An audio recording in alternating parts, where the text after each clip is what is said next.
Hola todos. Welcome to the Dish Pig, where we go on a journey of discovery in the food and booze world.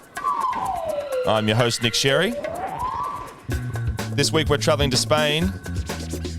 Not physically, of course, just in our minds and hearts as the world is still trying to recover and open up. Wow, how good is it going to be to travel again? What will be the first country you'd visit? Let us know if you like. Send us an email at ask@dishpigpodcast.com, or you can flick us a message on Instagram at _dish_pig. Remember to like, follow us, subscribe. So this week we caught up with Frank Camorra and Andy McMahon, owners of the Spanish institution that is MoVida, here in Melbourne, Victoria, Australia. It was these guys who really brought the true meaning of tapas to Australia almost 20 years ago. So let's jump in. Andy McMahon. Hello. Frank Camorra. Hello. Thank you for being here. I need to thank you straight up, because without both of you, this actually wouldn't even be called the Dish Pig. I worked as a Dish Pig in MoVida back, 18 years ago? Yes. So thanks for that. Oh, absolute pleasure. Didn't stick around long. Actually, no. Was it a one gig wonder? No, I kept it. It's you know, when like memories they get a bit hazy in the mind. Like I think I keep telling people, oh yeah, I was a Dish Pig there for 2 years. I'm pretty sure it wasn't 2 years. Me in the one. Yeah. I remember you were there for maybe a month or two, and you're only just starting to get really good, and then they go, okay, we're pulling him out to the front of house. Yeah. Well, I'm glad you said I was starting to get really good, because I think one of the worst days of my life washing dishes in the kitchen was during service, getting slammed. You're in there cooking away, and the dishes just keep piling up on my side, on the dirty side. And I think at one stage you're just like, oh, fuck, and just jump in there and start washing the dishes. And I step back, I'm like, oh, fuck. The head chef is now cooking and washing the dishes at the same time because I can't keep up. That does sound what right. you do. I actually remember that one. I think it was your first night when you'd finished. It was about 12:30, 1:15. You're the last person working in the restaurant, and Michael and I walked in, and we had a cold stubby for you, and you looked shattered. And I remember we said, You were over 18. Have you finished? Have you cleaned down the sink and sanitised it? And you said, yeah, it's all done. It's all done. Bins are out. And so it's finished. And we said, there's one job left to do tonight, and that's clean out the grease pit. And we lifted up the hat, and he nearly started crying. I remember that. The look on my face, like there was like, it was almost like I was about to burst into tears. You were. Cruel. But so what was the last thing you cooked for yourself, gentlemen? Frank, what was the last thing you cooked for yourself? I made a fish dish the other day over Friday, which is like a little mackerel cutlet, marinated, pan-fried, with like a tomato sauce. Quite simple. It's delicious. Lovely. Yeah. Was that for you and the family, or just a little? Me and the family. Yeah. Very nice. How about you, Andy? Also bucco. Ooh. And I've ended up burning my wrist terribly. Wow. Oh, wow. I can see the welt and then there. 2 minutes later, cutting off my fingernail on the other hand. So it went well, and it was awfully tough. So it wasn't worth it at all. Well, let's kind of take it back a bit in the history of, what led up to MoVida and what it is today. But I guess we'll start with you, Frank. So going all the way back, you grew up, you were born in Spain. Oh, we're going that far We're back. going that far back. God. We're going right back. I was born in Barcelona, and my folks moved here in the mid-70s. I was 5 years old. Eventually moved to Geelong. Shout out to your mum and dad. Yeah, they're still ticking along there in Geelong. My background was never going to be a chef. I studied architecture for 5 years. In fact, I was doing my thesis year, and at the same time, I was always working in kitchens. So I was working as a dish pig, of course. Very nice. Good as start. A short order cook, as a waiter even, and then just started falling in love with the industry and working out that that's what I was good at. That's what I enjoyed doing. So I did an apprenticeship back down to Lawn. Got my foot in the door down there, which we now have a restaurant in, which is nice to sort of go full circle in a way. That was great. I mean, but it wasn't really sort of the style of food I really wanted to cook. So ended up coming back to Melbourne and worked for the Grossies for 7 or 8 years as an apprentice initially, then ran a couple of their restaurants. And Italian food was, that was the food of Melbourne at that time. It probably still is, really. Absolutely, And I was sort of, thinking back then, it was like, well, I know how to cook, good Italian food, but I'm just one of many in that situation. And I wanted to do what people like Guy and, say, Greg Maloof had done with the cuisine that they grew up with and sort of elevate it to a level which I didn't think Spanish food had really sort of come to that level yet. Yeah. And so then I went back to Spain, and that was luckily the time that, the Spanish food had just sort of matured and developed a following over the world because of people like Ferran Adrià. So, the restaurant El Bulli, which is like the start of molecular cuisine, which, you may or not be a fan of, but it brought a lot of interest into Spanish food in general. So I went over there with my wife at the time, and we worked in several different restaurants and travelled around and basically worked in some really high-end sort of, modern Spanish cuisine, and also some very traditional sort of places like, mum and dad pop type things. We just learned the really traditional dishes. We walked around, we sort of travelled around, each region, and came back to Melbourne, and nobody wanted to hire me. So I'd been head chefs in, very well-renowned Italian restaurants. I've travelled overseas. No one would hire me cooking Spanish food unless I cooked Italian food. I was going to say, like, they weren't hiring you not because of like your experience and your skills. It was just, this is the food that we're cooking in Melbourne at the moment, and if you don't want to cook that, then... Yeah, well, I was doing some casual work at a place, and I remember the quite a well-renowned marketing person. She's really incredibly well-renowned in the industry at that time, and she said, no one's ever going to want to eat Spanish food, just stick to Italian food. And I remember that right. Name and shame her right now. No, I can't. It's like, just stick to this restaurant. You take the role, and and then... Eventually, this is how I met Andy and Michael Bartholomew. It'll come up later in a few stories, I doubt. Of course. A mutual friend suggested that I go and see Michael actually at this pub called the Karen Hotel in West Melbourne, which coincidentally is like a stone throw from where I live now. But it's so I went in there, and look, they were looking for someone just to run the kitchen, and.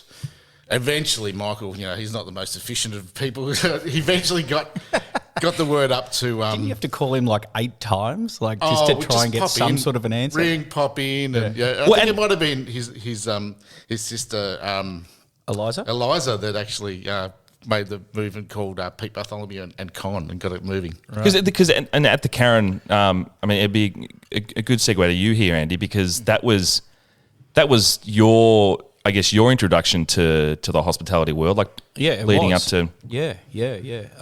So I was mucking around after school, didn't really know where I was coming or going, having a bit of fun, mind you, and it got to the stage where Con and Pete and a few others, a couple of partners, had this pub, which was called the Karen Tavern. It no longer exists, does it?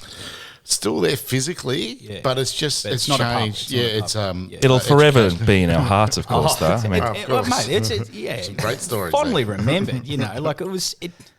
But back then it was a shit heap, and it was just around the corner from the Roman Centre, and Michael was running it because he didn't really have anything else to do. So Pete put him in charge of there.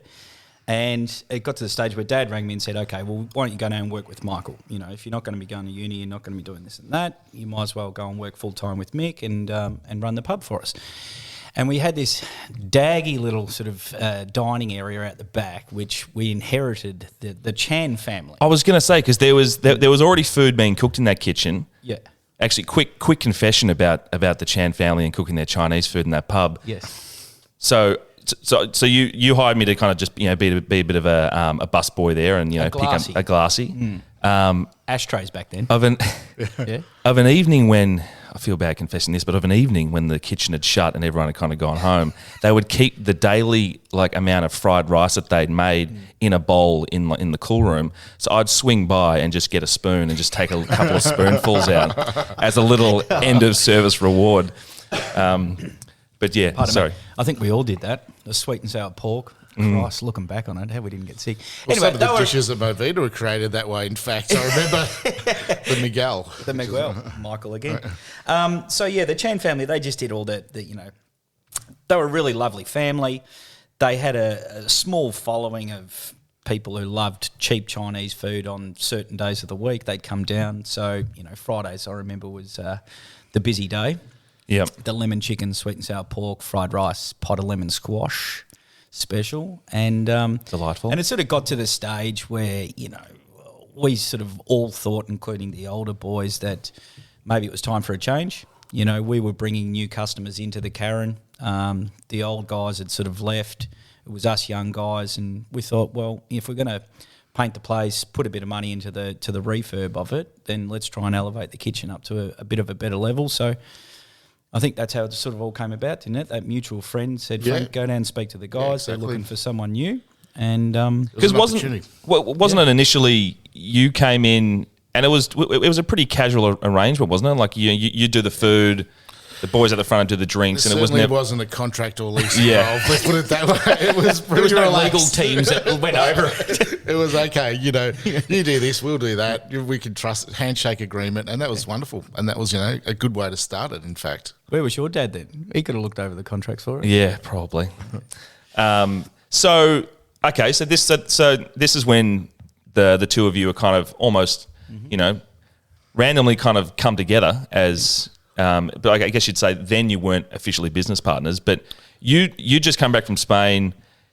You're testing out the food in the Karen, basically. We are, yeah. I mean, look, I realise now that if I had gone straight into a restaurant, my own or someone else's restaurant, and just automatic, because I'd never cooked that food for Australians, I never sort of saw what the reaction. That was the Karen. What a wonderful thing was. It was a way to sort of sift out the rubbish. Keep the gold, but also the structure of the menu. So we weren't doing tapas originally. So my whole background was fine dining, right? So it was like entree, main, dessert, and sort of structuring it. I wanted to make Spanish food, a level that hadn't been done. So tapas seemed to me like I really was, that's bar food in Spain. So I wanted to do sort of a fine dining version of it.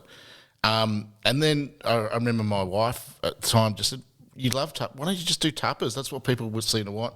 And that was a real change. And that was what I think then brought on quite a bit of success there. People love the fact that they could try food that they might normally not invest in as an entree or main. But we had tripe on the menu. Yeah. We had black pudding. We used to make our own black puddings. Black pudding, yeah. Stuff like that. You're not going to, if you're not, a foodie, let's say, you're not going to go, okay, I'm just going to have that entree or that main and just, I've never tried tripe, but I'll give it a go. But on the other hand, like if you've got 4 or 5 different items and you've got one thing on the table that you're going to attempt to try, and we were selling food that sometimes I can't even sell at the restaurant now, like, really interesting items, really out there food, things that would have been really alien for most people back then as well. Yeah, yeah.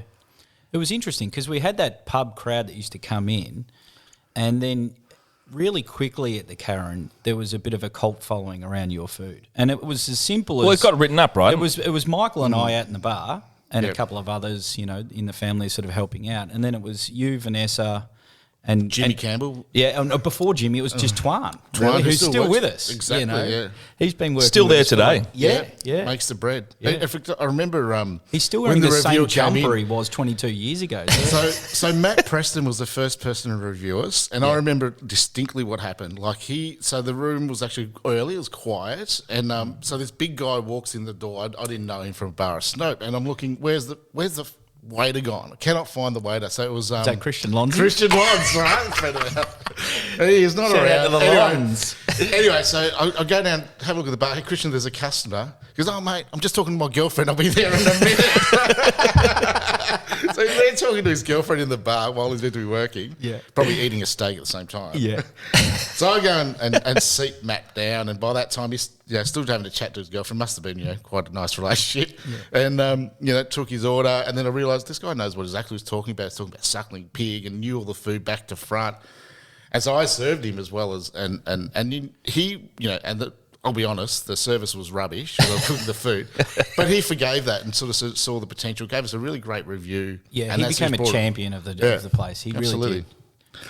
So that was, I guess, that was the start of the next chapter in a way, because, like you say, it got a bit of a cult following. More and more people would start to come down to the pub for the food. Yeah. But at what stage? And it wasn't just Friday afternoons it was busy. It's sort of, Tuesdays and Wednesdays we'd have a bit of a crowd. And that was when I was introduced to like Scott Wasley and stuff, and he started selling us wine. Yeah, that was we took the wine offering up to a better level, than what it was. And yeah, it became a bit of a success, sort of hold on to your hats. And what that went on for, was it only about a year, a couple of years? I reckon that was about a year and a half, 2 years of It that. was a year and a half, 18 months or so. Yep. And then at what stage was it, all right, we're going to now take this to the next level? We're actually going to move this into a It was sort of proper forced on us. restaurant. There was a bit of a meeting that was organised, and the guys had the older guys had revealed to us that they'd had an offer on the pub. So the owners, right? Yeah, that they wanted to take. So it was going to be the end of the Karen as we knew it. But at the same time, it was exciting news because everyone sort of said, hey, we're not going to throw this away, what we've got with MoVida. The pub might be going, but let's take this into the CBD. So who's in, who's out, who wants to come along for the journey? And that's how we went about finding Hosier Lane. And so let's talk about how MoVida, well, what's now known as MoVida Original, ends up in Hosier Lane. Like, talk us through that kind of process, finding the site, location. To me, it was a no-brainer. I remember Pete Bartholomew coming with that location. There used to be a restaurant called Darmarconi's, which was Joe Darmarconi. Joe. Yes. Yeah, so it was like Joe. Do you remember was him ahead drinking of its VB time. stubbies out the back at 10 a.m? Remember when he had the, oh, wow. Yeah, he was a true professional. But he was ahead of his time. I think you said this, Andy. It was the first, like, he had a little pizza like takeaway on Flinders Street, and then Hosier Lane was like his fine dining pizza. Yeah. Like, it was Because they connected through the back, didn't they? They did, yeah. So it was the first place, as a pizza joint, that was taking it to another level. I mean, they even had their own karaoke stage, for instance. Yeah. As you entered, they had like this little hut that you'd walk through, and then walk into this another world, really. It was like stepping back 20 years, to be honest. I'm gutted we didn't take photos of the place. We're talking about this recently because we're trying to get all the old photos for it was at the Australian Culinary Archive. They've asked us for stuff. But this is the days before mobile phones. So, like, if you wanted to take a photo, you had to carry around a camera. Nobody did that. So we didn't take any of the photos of the place before we, started to renovate it or what it looked like. So, but, it was a funny little place. It came about Pete and Dad and their good mate at the time, who has since died, poor old Sandy Robinson. He was Alexander Robinson. So he sort of, had his cronies out looking for little places, came across this place. And poor old Joe Marconi, he was down on his luck, behind in his rent, so he was eager to just get out of it. So it cost us very little to take over the lease, and Frank and I got the keys. We were a little bit concerned with the location. Oh, yeah. I mean, this is before graffiti. It was pretty dark. And This is dingy 2003, right? This is 18 years ago. Yep, absolutely. But, the Fed Square had just opened, a month or two before we opened. And so, and to me, like, the laneway itself looked like I was in Madrid. Yeah. It felt right, even though maybe the location wasn't as, we were... It wasn't being Burke pushed Street. to go up the other end of town, but just felt right. Yeah. Yeah, no, it was good. So that was 2003, and then we painted it, we stripped it ourselves, worked on it for a little while, remember? Yeah, I think Michael was ripped working up everything at the Adelphi at the time. And I can't and it was remember. me and Jimmy in there cleaning it. Yeah, I mean, it needed a good... Yeah, we demolished it, scrubbed it out, got it to a certain level that we can fit it out. But it was really done on a shoestring. Like, to be honest, the majority of that design is what was already there. Architects had come up with, new floors and, new ceilings and, really... But we just... basically made the bar built the bar because and let the rest fall into place. Yeah, because for me, like, you got to think back then, right? Like, the whole idea of a restaurant that had a bar where you'd eat at was pretty new, to be honest. I mean, I can't remember one myself that you would go to a restaurant at that time, sit on the bar with your partner on the stool and have dinner. And you're eating the same food as you would be in the dining room. Yeah. Absolutely right. And it was really, that whole concept was a bit alien, and it took a bit of time for people to come to terms with it. Like for the first few months, Dennis Committee never came to terms with it. Funniest, not good enough, as he said to you when you're offered him the bar stool. Yeah. But I mean, and that was it. That was like the dining room was full, the bar was empty, and then I remember a few months into it turning around, and it was almost felt like that, like a snap. It was like, my God, this is like Spain. Everyone in this bar is eating. They're passing food over their heads. Talking to each I other. don't know what it Yeah. was. It just happened. I remember very early MoVida when we first opened up, you used to make me get on the ladder and write the menu on the chalkboard 16 feet up in the air every day. But we still had entrees and mains up there. And then we started doing less main courses and we started to do more tapas and more little shared plates. And that stimulated sharing between families and people at the bar. And it was really quick. And then it just got really busy and the buzz of the place came alive when the bar started to fill up as well, you know. And that whole idea of, you know, tapas and you know, shared plates, you could almost say that what you guys are doing at MoVida was almost setting a new standard for a shared plate menu in Melbourne, right? 100%, I would agree. And I've had other people say that to me as well. You know, it's not just our take on it, but you know, saying that MoVida was the first place, that whole sharing 5 or 6 things, you know, not a degustation, but just casually sharing 5 or 6 things. No one else was doing it at the time. It was entree main. That's one thing about MoVida that was really kind of new and inventive for Melbourne. But the other thing was the style of service. And I give credit to Andy and Michael and because of that pub background. Like I remember coming from quite a fine dining background, being, you know, wanting stiff, professional, rigid, exactly. And all of a sudden, you know, these guys are having fun with the customers. I was going to say, bringing the place to life. It was amazing. Do you have a name for that style of service, Andrew, that you and Michael came up with? Is it? No.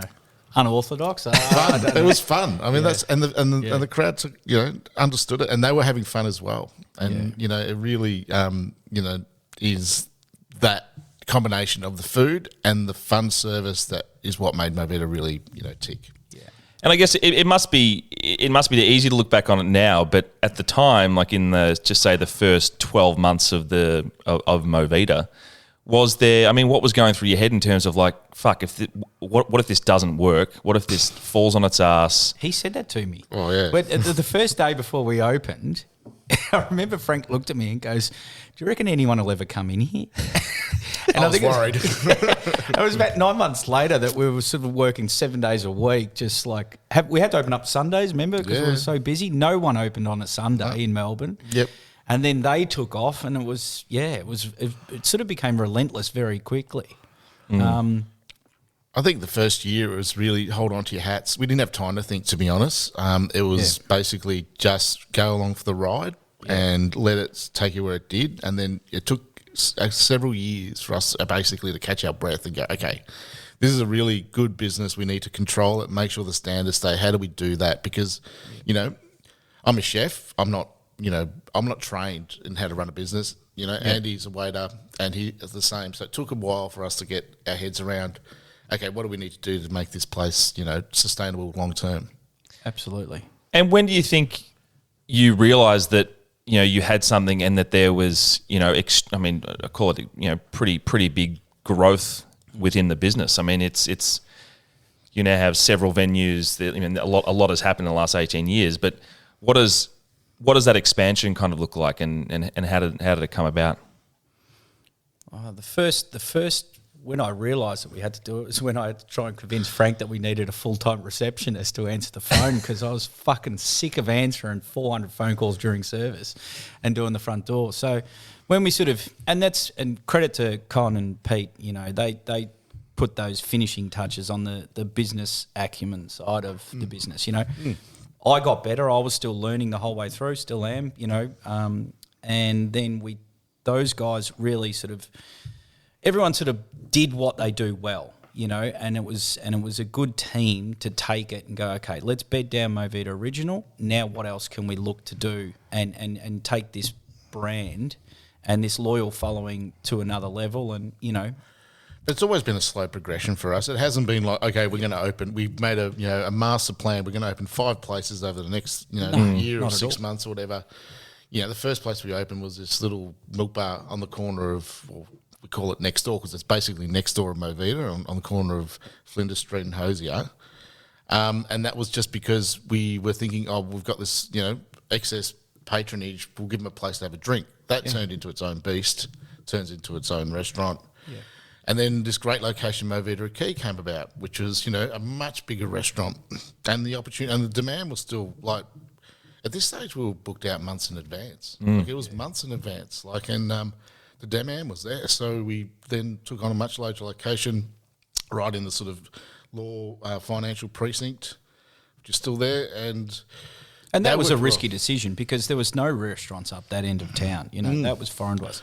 Next door was easy enough because it was literally next door, and it was small and containable. But when that business proposition came up for MoVida Key, it was like, we're going to do a big restaurant up here. Are people going to come around here? There's the lawyers, there's the courts, but there's no restaurants up this end of the town, so. And, I mean, it's probably no secret that the restaurant business is tough. It's very hard to get to a certain level where, you're really chugging along and things are moving. And I think from maybe the general public looking in, like if they see a restaurant close, it's like they think, oh shit, like, all hell's broken loose. Like, it means, everything's toppling over. And I only say this is because you've opened up other venues that, probably didn't go as well as you'd hoped. And, let's just shut them down. But the business overall keeps moving forward. Yep. So like in Sydney, for example, so talk us through, the process of opening that and then, the decisions to, probably step away from it and what was kind of happening there. Go for it, Frank. Well, I mean, we've been looking at Sydney for quite a few years, and we were pretty confident we'd do well there, and I think that can be the downfall. As I say, pride comes before failure or something similar to that. But I mean, saying that, I mean, we were there for nearly 5 years. We were very successful in the first few years, and then slowly deteriorated as we took our finger off the pulse. I think, like Andy and I both moved there for a very long time, committed to going back, consistently weekly, and then things became monthly, and then they became every couple of months, and you lose contact and the standards drop, and the cracks appear. Exactly. And, not making any excuses, but I think that's ultimately, a restaurant is such a hands-on thing, especially a restaurant like MoVida that isn't, like each one's not a cookie cutter. We don't have a menu that you just replicate. We really rely on the skills and the talents of those people in those places. And if those people aren't performing at their best and we're not there to sort of improve them, and then, standards drop. So I think, we've learned our lessons out of that. That, and also Sydney is a very different place to Melbourne. I learned in my experience. I mean, you're the flavour of the month when you open a place up there, and you're just crazy busy, and then it goes on to the next place, And I saw that it was a struggle to get everybody in the front door for the first 2 years, and we were all licking our lips, and there was a great buzz about the joint, and then demand just sort of fell off. And it wasn't all about our standards dropping. I think it's just Sydney siders looking for that brand new, fresh, flash thing to go to. Yeah. And have a bit of dinner. Yeah, I mean, and also the location we chose. I mean, we're not from probably Sydney. A mistake in so, retrospect. we probably chose the location in Surrey Hills, which I think, the thing about MoVida, it does need a bit of foot traffic and needs things around it. It needs, I mean, all restaurants do, but so much more in a place like MoVida where you don't always want to invest in a dinner. Like, it is a destination, obviously, but it's also a place where we want people to feel comfortable that they can drop in, have a glass of wine, have a couple of little snacks, and pop off to a show, meet friends, do something else. Yeah. And there wasn't that aspect of it. It was all bookings destination, which we need, or we think that doesn't create the best atmosphere for a restaurant. You want people using the bar, as we discussed earlier. We got talked out of going into the CBD in Sydney. By You got talked out of it? Locals, yeah. Everyone thought we were mad thinking about going in the CBD, and then we went with Surrey Hills, and about 4 years later the CBD exploded and Oh, wow. kicked ourselves. But anyway. And then you can't win them all, Nicky. No. But that's the thing, yeah. How would you say that, so it's been 18 years since the first one opened. There has to have been, you must have seen some shifts in the dining habits, the food scene kind of market in Melbourne or in Australia. What have you noticed the most that started to shift since you first opened the doors, whether it's been good or bad? Oh, look, I think what Andy was saying before, like the shared food thing, obviously is which we were instrumental in starting, is probably the biggest, and the casualisation of cuisine. So when we first started, you needed white linen to get a chef's hat. You needed to be a formal style restaurant, a serious restaurant. You had to take things. So that casualisation, whether it's a style of menu, whether style of service, for me is absolutely the biggest change over the last 18 years. And I think the diner himself is another big change where people are much sassier about eating out, understand eating out a bit more, enjoy eating out, not for the sake of being seen eating out, because they enjoy that process and know how to use the restaurant much more than they used to. Yeah, definitely. And probably the other thing for me is, in addition to what Frank said, which I completely agree with, is just going out 7 days a week. It's not just Friday and Saturday dinner anymore. It's Tuesday, it's Wednesday, it's... Yeah, minus COVID situation, but yeah. But yeah. Get to that one in a minute. I'm sure. I think that, those are the... But look, there's different... different styles of cuisine or different fads almost, and these have come and gone, and they will continue to come and go. And you see them with young chefs as they rotate through MoVida. And the difficulty for me as a older chef is maintaining that DNA of what we do. So there'll be a chef that comes in 15 years ago, they wanted to do spherification, for instance, because that's To do what? Sorry. It's a molecular style technique where you make like a little bubble of, it could be olive oil, it could be something else, and it's got like a coating on it, and it's spherification is just a word that I've picked out because it's similar. Use a technique in molecular modern cuisine. It's obviously and now that's come and gone. You've got no idea. Well, that's still around, and and there's something, and then there's now everything needs to be a. We went through the flour fad. Remember the flowers and the micro herbs? Yeah, flowers, micro herbs, tweezers. kombucha. What do you do there? Oh, like fermentation. Fermentation, correct. So Okay. that's another. So I mean, nothing wrong with it, but it becomes to the point where basically the entire menu has something fermented on there. Do you know what I mean? Like it becomes ultimately like a cliche of itself, and each of these cuisines is overdone. Yeah. It's not done for any other purpose than I want to have something fermented on that dish. I think. Would you even say that there's an increasing gap that's being created between like your high end, 3 chefs hat, which is basically like 3 Michelin star type restaurants, as opposed to do people want more, not simple but casual, comfortable places to eat, still very high quality? I'm not saying it's going to be cheap or anything, but it's way more affordable than investing in these $300 set menu restaurants and everything that comes with that. I wouldn't say that those kind of experiences are going away, but do you think there's a gap that's kind of increasing there or not? Or there's still plenty of desire for the fine dining, but with what MoVida's been doing, and then since a lot of other restaurants, the very comfortable, high quality food, that's what people are more looking for? Personally, look, I can only speak for me, but I got turned off that $300 degustation that went for 7 hours at a restaurant, both in Europe and at home, very quickly. I've just never resonated with me as much as going to a place that was casual, great food, cuisine specific, and getting some classic dishes that just taste good. That's my style of dining. I think the gap there's a thirst for both, and there always will be. But I think over the last couple of years, there has been a bit of a push back to the old school recipe, the slow cooking, the cuisine-specific restaurants that do it really well. I feel like that's probably been a bit more of a winner than your 3-course Dego place. That's my call. I think so. I think that's the way things have travelled, and sort of the casualisation. I think there's still obviously room for that style of restaurant. I do enjoy going to a degustation, and as a chef perspective, because I see things, I enjoy things from my craft, and I can see the work involved and the technique involved, and it is interest for me. But I also get it that we don't have the attention spans we used to either, right? So like, and people want to enjoy themselves on their own terms. I don't want to enjoy myself. A lot of people don't want to enjoy themselves on the terms of the chef or the sommelier. They want to be there because they're the customer.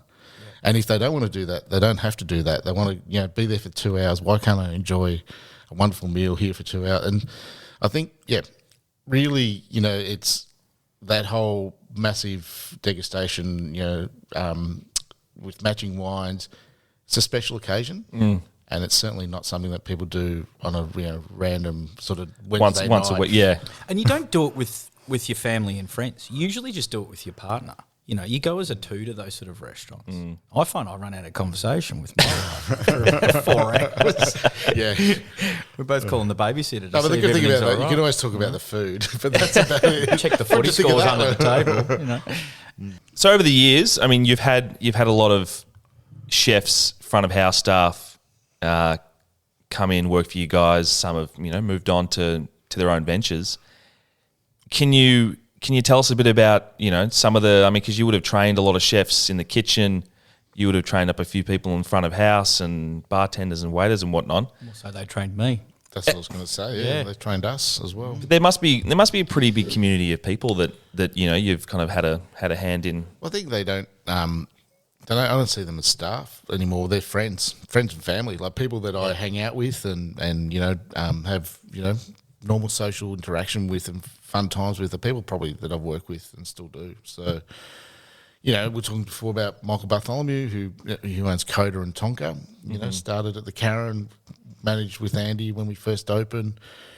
Quite a legendary big character. I remember him. One of the funniest stories about Michael was I blew on my Let's top. go easy here. Oh no! Remember Welcome to Hell? Tell them that So story. this is how busy it was at one stage. Like this is what Andy was saying before, where we still were answering the phone, and we were like, there was people everywhere, and the phone was right next to the kitchen. I remember ring. Can you answer that, Michael? And then people trying to book. They're trying to find a book. Yeah, and he answers it with "Welcome to Hell."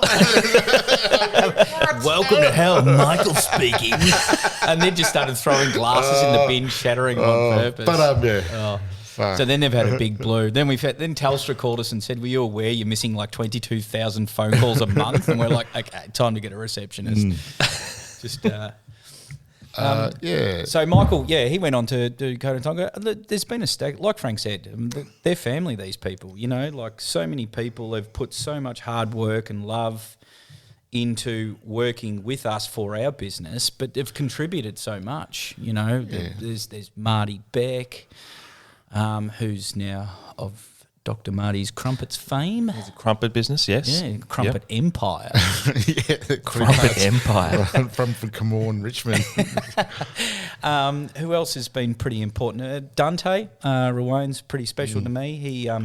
He came on board and really he trained me up into how to run a bar properly at that time. Who else has been? Jimmy Campbell, was one of my amazing. best mates. Yeah, so and he ran Sydney for quite a while. Has gone back and opened a pub at the Bunyip in Cavendish, which is amazing. If you're ever in that part of the world, you've got to get there. But all these guys, even like Jimmy's, like help in creating the dishes, like the Thethina, which won the Dish of the Year award. I remember, I'd done half the dish. Jimmy finished the other half, appeared on the menu that day. I gave it to Matt Preston. I demanded he eat it that night. He came in for dinner and then next won the minute, chef of the year. And that's kind of like how the restaurant grew. I remember like our anchovy and smoked tomato sorbet, which is a bit of a signature as well. Like I had all these smoked tomatoes. Dom, who was from Tom Cooper. Tom, who was the original sous chef, made the smoked tomato sorbet. What do we do with this? Put it with that. Yeah. All these people have not just been working, but they're intricately involved and important in the business and creating the food, creating the style of service. Everything about it has been a combination of everyone. Yeah. And of course they become your family in the end. Absolutely. Even like with the chicken Miguel, right? That was that was another funny. So I remember. So this little chicken escabeche dish which is basically shredded chicken and vegetables and a mayonnaise. It's like a classic Spanish little saucy chicken dish. And I used to do it as like a little crouton.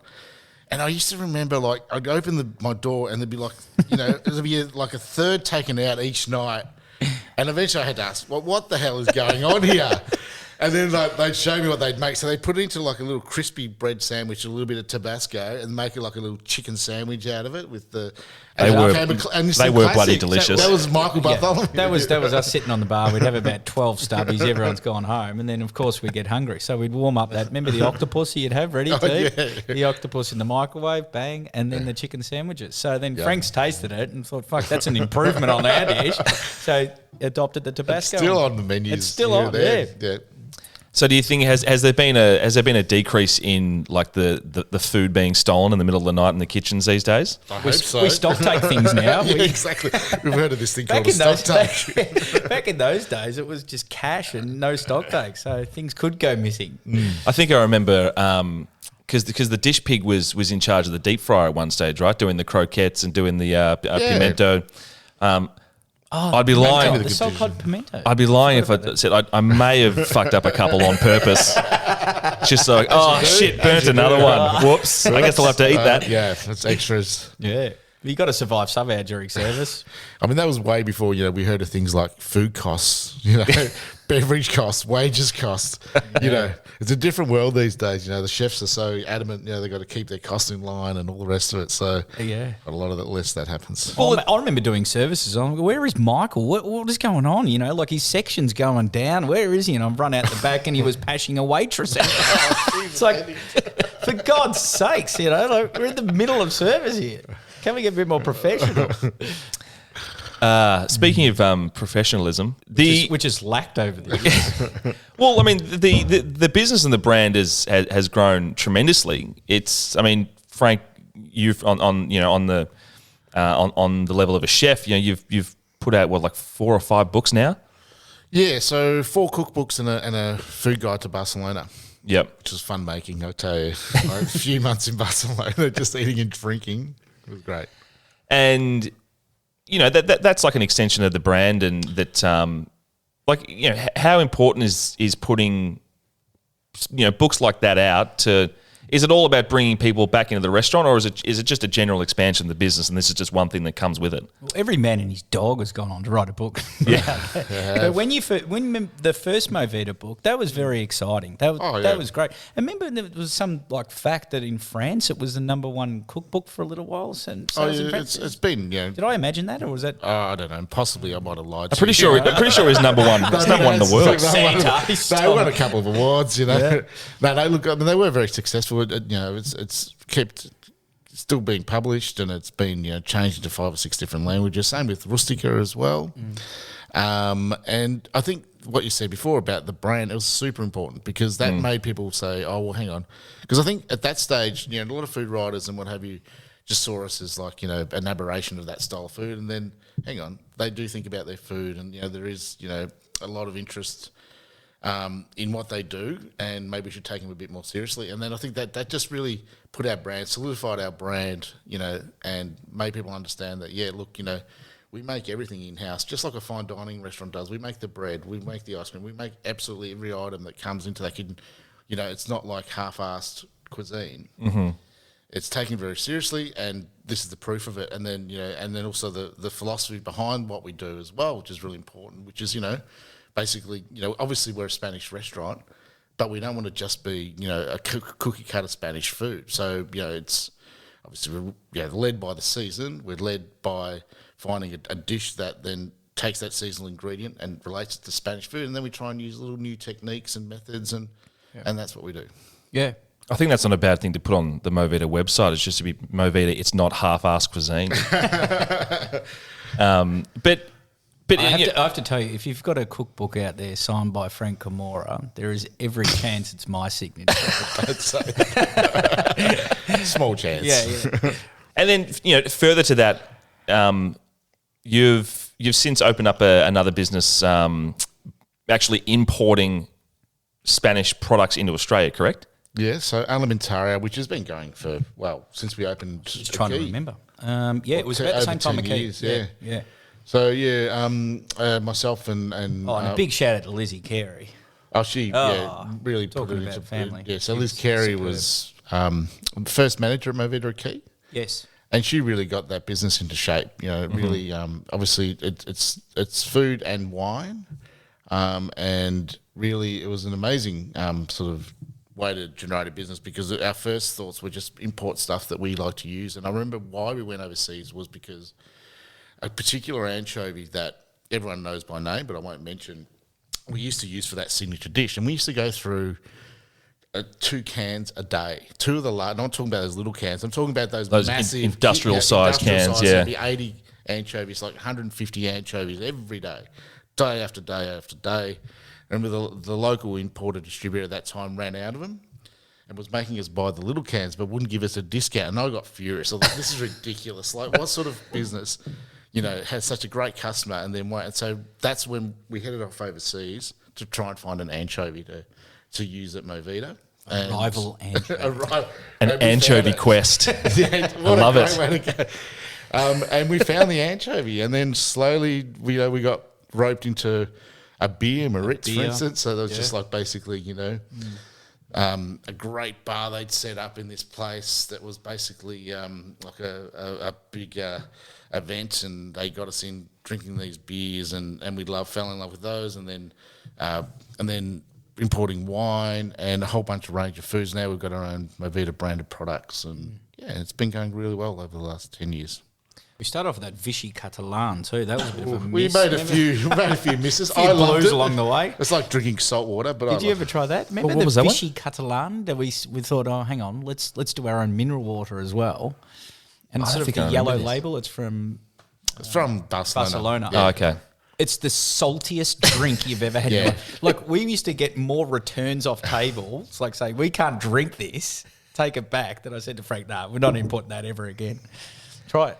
And has this business grown into something where you're supplying other restaurants in the community, or is it just direct to 100%. direct to the Like public? Frank said, we didn't imagine distributing nationally around Australia. It was just set up for our own purposes to start with, but because some of the products were bloody good, then it sort of started to organically grow outwards, and then now we sort of do all of Australia with the help of some other companies. Like those people, as we said before, that have worked with us, that have actually shown us. So Liz 100%. Carey really, as far as the wine, started importing particular wines that had a certain natural sort of tendency to them, and really She was ahead of that curve. and really point of difference for us and Spanish wine in general from what was already here. And then Lachlan, who's currently running the business now, really expanded on that, but also expanded on the food offer. The online shopping, which is over COVID, really saved our ass immensely. Like honestly, that period where full lockdown, but we could supply boxes of wine to people at home. We could supply boxes of food, and also a range of MoVida branded products, which is introduced.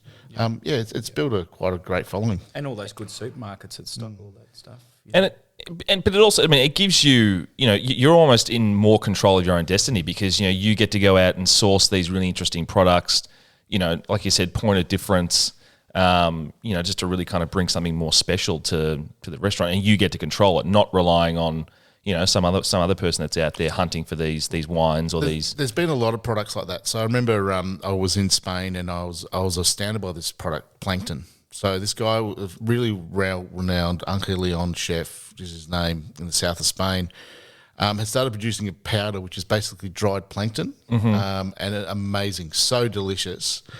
Pretty expensive, probably the most expensive powder. Tell them the technique, how they get the plankton out. Oh, it's all, I don't know the actual technique, but they grow the technique They in put like it in a little, swimming pool. yeah, don't they? they grow it in like a lab sort of thing, and then they dry them out and whatever. So it's like a green, it smells like the ocean, but not salty. So I was going to say, is it salty? But it's not. It's Not just salty. No. Yeah, right. Interesting. Amazing, super delicious. But so expensive, just couldn't work. Like we brought it in for the restaurant. We The used it in whales the are onto restaurant. something. Yeah, exactly. So yeah, Beach that's an Des. example of what you're saying. There was like a lot of these ingredients, even something like simple as a chickpea. We started bringing in our own chickpeas because we found like the most amazing chickpea that we could ever eat, and and that's one of the products that's had the most success. Like there's some things that you wouldn't normally think would work, but we had the opportunity to use it in our restaurant, give it a go, and see how the public sort of took it, whether it's other restaurants or the public just buying it through retail. I've loved watching when I get a can of something and show it to somebody who's only ever had canned tuna in Australia or something like that, and you give them a product like mackerel or mussels in a can or something like that. It's just like people are like, wow, they do all these different lines. The baby garfish are my and the favourite. baby garfish, but just that whole scene in Spain, which probably grew out of Madrid being inland, of canning seafood to preserve it. It's beautiful stuff. It's artisanal, and then you bring it here and show it to someone in Australia who's never had it before, and they're blown away by the flavour and the technique and how it looks. Well, one of my favourite restaurants in the world. Well, it's not really a restaurant, bar. Comet in Barcelona. There's no chef. It's all canned product, cheese, and small goods. That's it, and it is amazing. Like, it's just wall-to-wall wines. And tiny little place. Yeah. Tiny little place. The guy is, been running it in second generation. And, you just go, oh, look, give me a plate of your fishy stuff. Give me a plate of your meaty stuff. Open some cans, put it on it. But every item he puts on it is incredible. Delightful. So much fun. Like, it's such a fun place. Again, getting back to what we were talking about, but also super, delicious. And not a chef in sight as well, because everything that's already got there is superb. If you pitch that idea to somebody in Benalla 10 years ago to open up a little bar just with canned food in just it. cans of John West tuna, VB stubbies. How Actually, about that sounds all right. Well, I've got to ask about criticism and dealing with that over the years and how you combat that. And the other reason this comes to mind is I think I was working in the kitchen this day where you're cooking and you have a steak tartare on the menu and someone had sent the tartare back and asked you to cook it on the grill. I think that was Spider. Spider wanted us to sear it. I think It's happened more than once, Andy. Oh, it has? Oh, yeah. So, I mean, wow, a steak tartare is a traditionally raw. I don't see that as criticism. I see that as stupidity. That's not a criticising my. I feel for that person. True, but how have you? Have you got any examples over the years where and it could be criticism where it was due or maybe it wasn't, but. Of course. How do you kind of deal with that? Chefs have egos. It deflates you badly. I've read reviews on us where it might have been a time where the food gets a glowing review, but then there's a little dig at the service or something at the end of it, and it sort of breaks your heart reading it because you know how much hard work you're doing and putting into it, but you've just dropped the ball. And then it's there. It's in writing. It's in front of you. And other people are reading it and talking about it. Yeah. Everyone loves a car crash of a review.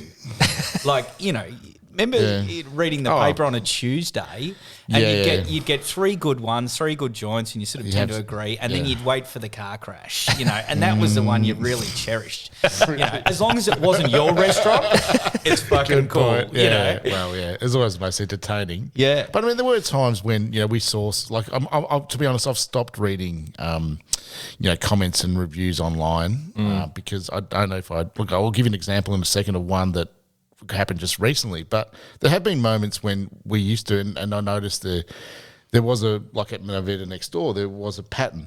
There was a pattern about the service and we acted on that. And I think, there is something to be said about that. But I think you can't completely ignore it. I mean, somebody there's a comment on there was like a broadsheet review we got recently on Tres Cinco, which is our new little Mexican place in Hosier Lane. Mm-hmm. And somebody commented, "Yeah, great tacos. Pity the prices aren't like Mexico." It's like, okay, how wrong is that? Like, we could charge you in pesos if you want us to. Exactly. So it's like, there's stupidity out there. So you got to take criticism on board. But if you do see that pattern, but also there's a lot of dickheads out there as well that will just say something for the sake of saying something. Yeah, absolutely. You can't win with everybody. I've learnt that over the years. And then what about 2020? A lot of us want to just pretend it didn't really exist, but in Melbourne, Australia, where we are at the moment, Melbourne did go through a pretty hefty lockdown compared to some other cities, not just in Australia, but probably other parts of the world. Extremely tough year for hospitality in general. How did you guys, push on through and kind of, Well, we were actually keep things with going? you when this whole That's right, yeah, March of 2020. fiasco kicked off. It was the night around about that time. we were having Korean barbecue in Los Angeles. Correct. And on the TV in the background, they just announced that the NBA was shutting down for the rest of the season. That's right. Yeah. It's a bit of a shock at that because we still at that. Obviously, we just travelled to LA and we were on it. We just Let's put it in context. We weren't travelling to LA just to have Korean barbecue. No, we'd been in Mexico for Tres de Cinco with James. And we sort of, were thinking this is just a, bird flu. Yes, it's serious, but no, it won't affect us. Yeah. And then it just progressively got worse and worse every day, didn't it? The news, the updates.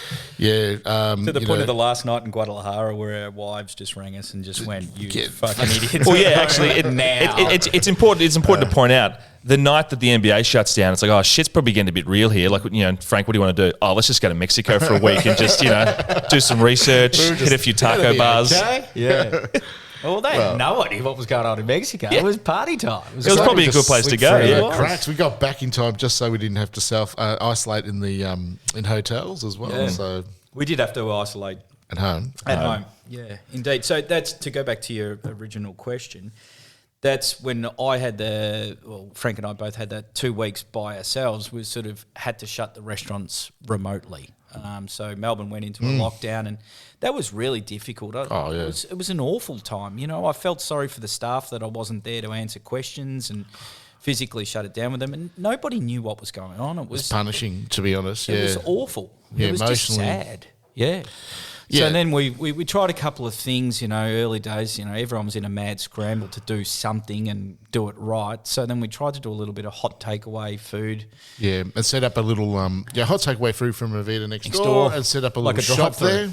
Oh, yeah, you had the window on the laneway open now. We're seeing photos on Instagram. And we hadn't realised that no one was going to be in the city. So basically that wasn't going to work. Yeah. I remember when we got out of, when that didn't work, and then at the same time, and I'll give my mum a lot of credit here, she was one, she put me onto another restaurant in town that was doing more of a provisions box. Mm-hmm. So you get the order up to around that $120 mark, but there's a couple of meals involved over a couple of days, and it just looked more family orientated, a better style of takeaway package. We weren't trying to do like restaurant, MoVida fine versions. No, it was like quite the opposite. Food that would be like, we called it a menu of the day, menu of the year, which is basically if you go to Spain, the classic little bars, they just serve really inexpensive, delicious menu for lunch. Mm-hmm.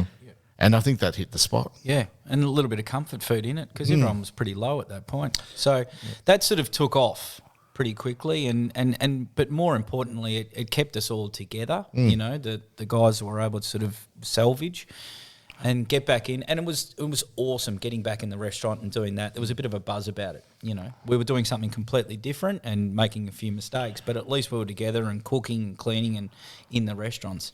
It was so weird in the city at that point in time. Yeah. It was like the end of the world. Like I remember standing on Flinders Street and being the only person there sometimes. Wow. It was weird. But you got so pushing through the rest of the year. Mm-hmm. Was there ever a point there where it's like shit? Like we might have to shut one of these restaurants down. Is it? Of course. We didn't know. I mean, it's just everything's going through your head. Are we even going to open any restaurant? Like, financially, how do we do this? I mean, what about staff? What are they going to do? Like, how are they going to survive? So obviously there's a lot of government support, luckily, which enabled us to keep going and enabled our staff to keep going. But the most important thing is our staff were amazing. Like, to be honest, like, they were not only that, amazing. but they were happy to, sand the bar down, paint the walls in the restaurants, strip back whatever they needed to be stripped back. They did everything that we would have asked them to do happily, and and like just to keep themselves busy. And then Andy said keep us together. So it wasn't just I had senior waiters go back and start doing dish picking again for the first time in 15 years. So I think that was the wonderful thing about it, is like everyone sort of really rallied together and worked together.